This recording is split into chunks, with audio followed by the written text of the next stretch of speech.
So I genuinely owe you an apology. I did just assume that you were thinking that it was misogynistic because you brought up specifically the point about women being put away during her period. I just assumed that you thought it was misogynistic. And for that, I'm sorry. But here's why I defaulted to that assumption, though. It is a widely spread belief that the Bible makes men misogynistic, domineering, and controlling. And the job of the women is to be weak and obedient. When in all reality, that's what this twisted world does, is create weak, manipulative, domineering men and women who are weak, or on the opposite side, manipulative and domineering, which is just broken femininity. What's really interesting is the fact that the Bible and apocryphal texts as well point to the divinity in the feminine energy, the wisdom of the feminine. So just like how the Ruach HaKodesh, which is the feminine aspect, is the helper, the helpmate, so is the woman the helper or helpmate. And the Ruach HaKodesh brings all wisdom. In scripture times, women were treasured. They were to be cherished and loved and protected for their wisdom, not for their bodies. The man's job is to provide and protect that woman, even unto his own death. The man is the one who's given dominion in the physical reality over this realm. The man is the head of the home because he is the one responsible with the most authority to take and create and manipulate in this reality. It just is what it is. They are physically stronger. They were the ones that were protecting and conquering. Women are not called to the battlefield, but women were judges and prophetesses. Women ran businesses and completely ran every aspect of the home. They managed the household and all the servants. Proverbs 31 says a woman who fears Yahuwah or the Lord is to be praised. Because a woman after the heart of the Father is truly filled with an element of divine wisdom and grace and spiritual insight that is just not as available to most men. Because most men are called to be providers and protectors. I mean, the exception to that are those men who were called to the service of Elohim. And they were instructed to carry themselves and to look completely different. There is no black and white rule in Scripture for what a man's role in the home is and what a female role in the home is. Every relationship is going to have to figure out specific dynamics for themselves. What matters is what's deeper, is a balance of healthy masculine and feminine energy. The man taking on the role, no matter what's going on in the physical, that his number one priority is to provide for the safety, emotional safety, and physical safety of those below him. He is submitted to his head, which is Yahuwah or Yeshua.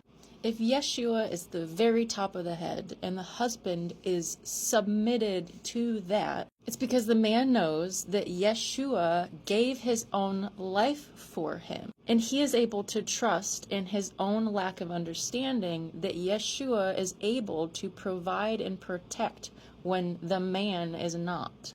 Yeshua gave his life self-sacrificially, and the man and everybody below Yeshua is submitted unto Yeshua.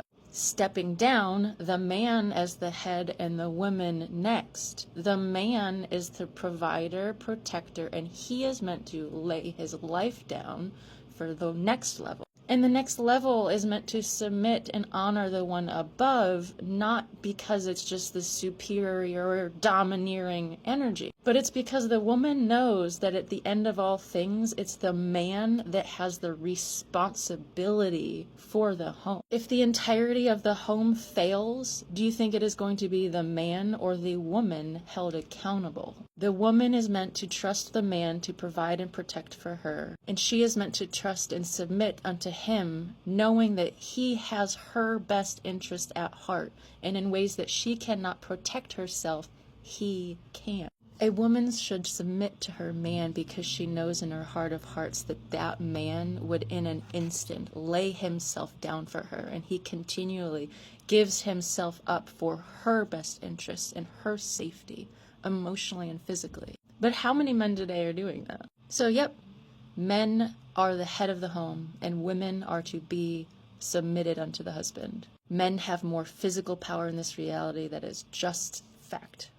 But just like how the Ruach HaKodesh is meant to point us all to our Creator and give us divine wisdom that we do not have without the Ruach, the woman is a missing rib unto her man. He is not complete without her. Her whole purpose is to bring spiritual wisdom and insight to complete him and push him towards his eternal purpose. If there is a woman who desires to be a wife with a call on her life, it means that there is a man out there with an equal and greater call on his life.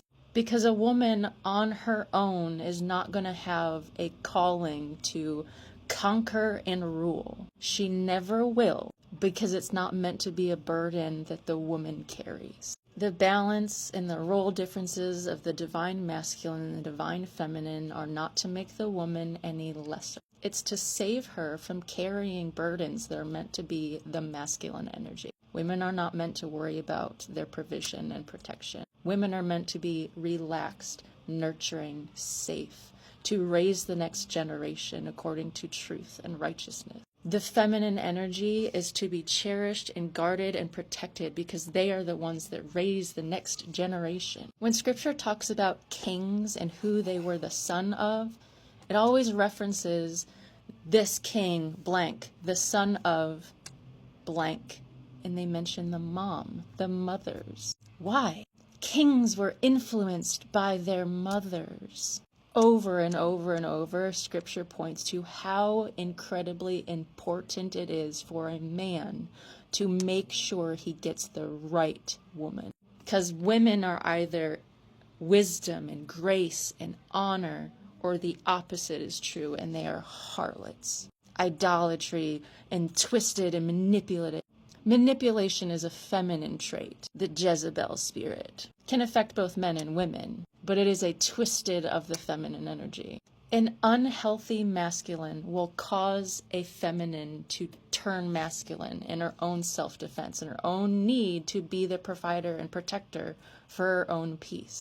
But a healthy masculine energy will give the woman space to be her divine self, and she will naturally fall into her feminine energy. She will be the wisdom and peace and grace, and the husband will be able to go and conquer and do whatever he's meant to do, and he will be lifted up and supported because he is a rock.